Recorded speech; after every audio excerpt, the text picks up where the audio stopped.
Yeah, the other big story, which is not quite as positive, is what's going on in Chicago. We've been tortured over the last 2 months as President Trump has put in Border Patrol, FBI, ICE officials to try to round up the illegal immigrants that overwhelmed their hotels, overwhelmed their airports. But you had a mayor and a governor who thought ICE was the bad guys. When we realize now, you don't see the mayor having a press conference, you don't see the governor having a press conference because crime is rearing its ugly public face again.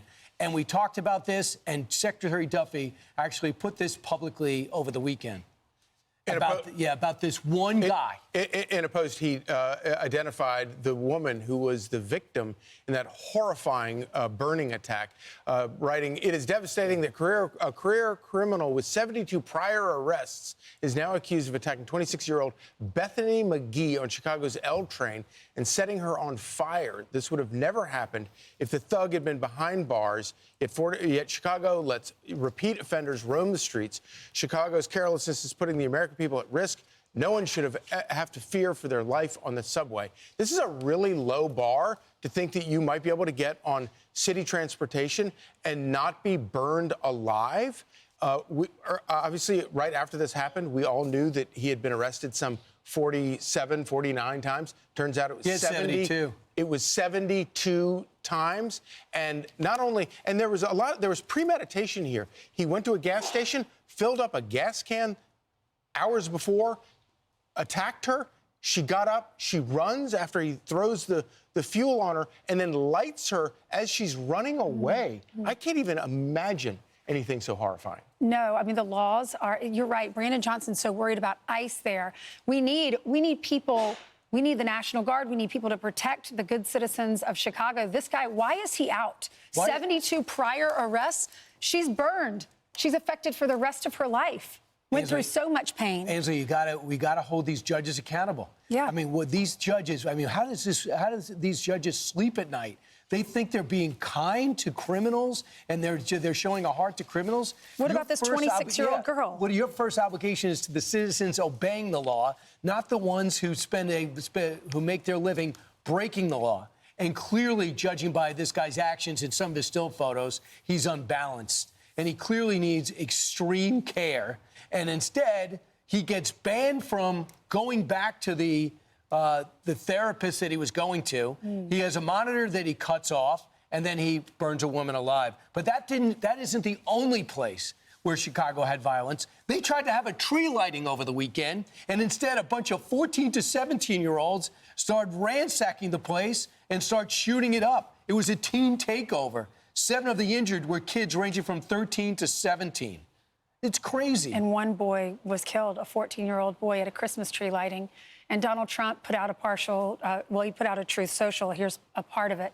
In the meantime, Governor Pritzker and the low IQ mayor of Chicago are refusing federal government help for a situation that could be quickly remedied. The people are chanting, "Bring in Trump." He said there were massive crimes, rioting, multiple officers attacked and badly injured. 300 people were rioting, 6 victims were shot. 1 is critical, and 1, the 14-year-old, is dead. And out of the 8 that were injured, 7 of them were children. They were ages 13 to 17. And after dismissing the attack on the L train as an isolated incident, Mayor Brandon Johnson of Chicago said this about the riots, the Christmas tree riots. Incidents like last night set us back as a city, and it evokes fear. Our young people have to understand that they should not attend these unauthorized events that have been advertised on social media. They are extremely dangerous due to the number of individuals that may be carrying weapons, especially semi-automatic weapons. And as much progress as we have made, there are still far too many guns on our streets. Right. And of course, the reason that so many people in Chicago have guns is because the city fails to actually protect them. And so obviously, if the city fails to protect you, you're going to want to protect yourself. And by the way, when you get these forces like the FBI and Border Patrol and ICE in your city, it allows cops to go elsewhere And that's why so many arrests have gone forward. If you look at the guns in your city, it's not because you don't have strict gun laws. It's because you can't get a hold of them. You can't enforce it. And they like to blame Indiana and bordering states on what's happening in Chicago. Oh, everyone's done hearing it and done dealing with it. How you live in that city, unless you absolutely have to, is beyond me, because you deserve better. And when someone brings in the help, all you get is these Democrats trying to grandstand and run for president. Brandon Johnson desperate to get out of the teens in terms of his approval rating. This is not going to help. And think about, we're not talking about the most dangerous areas of Chicago. This girl, a 26-year-old, was on a train. She was just doing what most people do in big cities. They're going to and Minding from work. her own business. Yeah, and then at a Christmas tree lighting. This is not, we're not talking about drug deals happening in the back alley. This is out in the middle of Chicago.